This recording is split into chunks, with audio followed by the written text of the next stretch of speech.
Buenas noches, bienvenidos a Discutamos México. Hoy vamos a platicar sobre la construcción de la nación entre la derrota frente a Estados Unidos y el plan de Tuxtepec.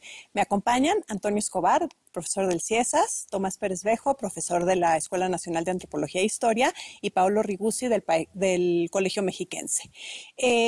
Justo Sierra, cuando escribe esta gran obra que describe la construcción histórica de nuestro país, afirma que para 1867 México había conquistado el derecho indiscutible y indiscutido, dice, de llamarse nación.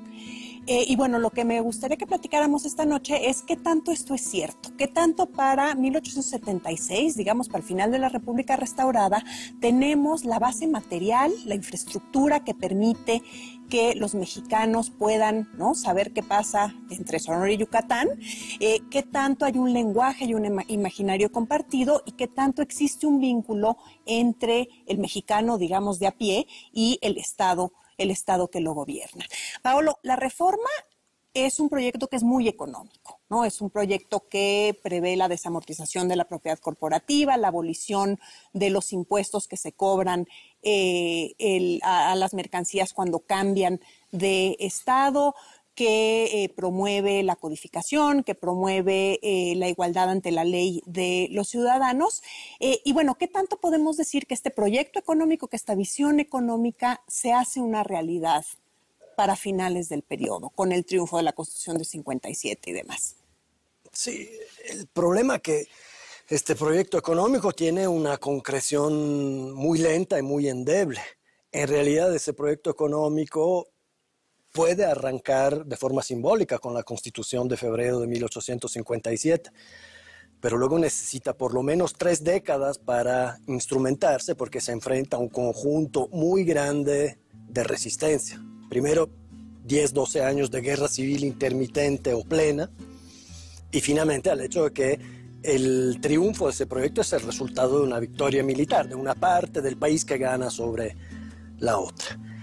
Y finalmente el proyecto en muchos aspectos tiene una aceleración muy poco capaz de producir consensos que son los que se necesitan para instrumentar, crear las leyes accesorias, reglamentarias y los acuerdos que permitan traducir preceptos constitucionales del liberalismo económico, en este caso social, traducirlos en realidad efectiva.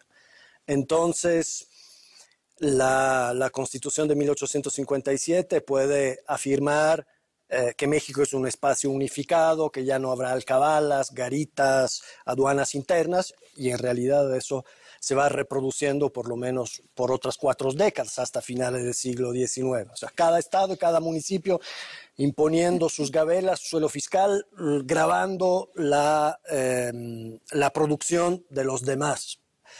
Ciertamente la desamortización de la propiedad eclesiástica, de la así llamada mano muerta, es una decisión importante, una política importante, cuyo impulso económico, sin embargo, se va perdiendo en la gran confusión y el gran desorden administrativo de los derechos de propiedad, por lo cual no se pueden expedir los títulos, no se sabe a quién pasaron las propiedades, si las propiedades están grabadas o no, en fin, y también desde el punto de vista de las comunicaciones, el gran impulso a las comunicaciones en realidad no se realiza.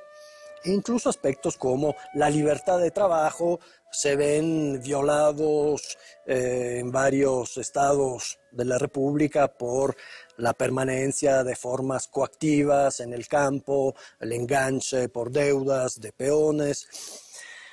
Así que este balance, si Justo Sierra hablaba de un observatorio que era podía proveer ciertos optimismos, que era 1867. Sin embargo, las dificultades administrativas y políticas y económicas luego hicieron que ese optimismo cambiara, porque en realidad a la victoria militar o los triunfos políticos no se acompañaba la capacidad de crear prosperidad, la capacidad de modernizar la economía, y durante varias décadas en realidad la economía mexicana vivió en el estancamiento. Es decir, ni la Constitución de 1857 ni la victoria contra el imperio de por sí significaron mejores condiciones de vida para la mayoría de los mexicanos.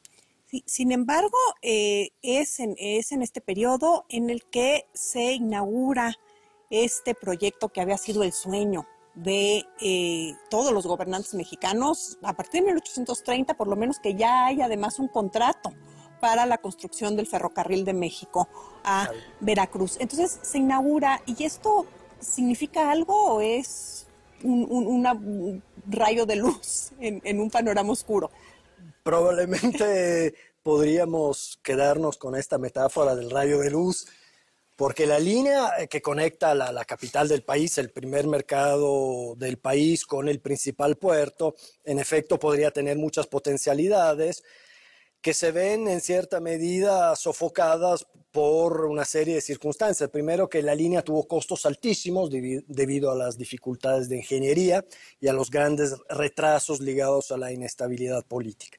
De manera que este costo altísimo de la línea luego tuvo que traducirse en tarifas también muy elevadas que dificultaron el movimiento de productos, así que en realidad la capacidad de movilizar carga sobre esta línea fue relativamente limitado. El gran desarrollo ferroviario de México en realidad vendrá una década después. Recordemos, esta línea México-Veracruz se inaugura en 1873, después de haber estado en construcción alrededor de 30 años. Pero en realidad será solo en los años 80 cuando se crean las grandes líneas troncales que conectan el centro del país con la frontera norte y al mismo tiempo integran el país, que se dinamiza la carga, crece el movimiento, los intercambios de manera mucho más fuerte de lo que acontecía sobre el eje México-Veracruz. Entonces, parecería que este triunfo político no se traduce en por lo menos la creación de un consenso que permitiría arrojar unas bases operativas, digamos, las bases institucionales y normativas están ahí, pero parece que no se están traduciendo en la realidad mexicana. El triunfo militar de la República, que parece crear un consenso político por otra parte. ¿No? Los conservadores desaparecen prácticamente de la escena política. Podemos hablar entonces de, ahí sí, la construcción de una comunidad imaginaria más eficiente que, por lo menos, que la económica, que parece que no cuaja para nada.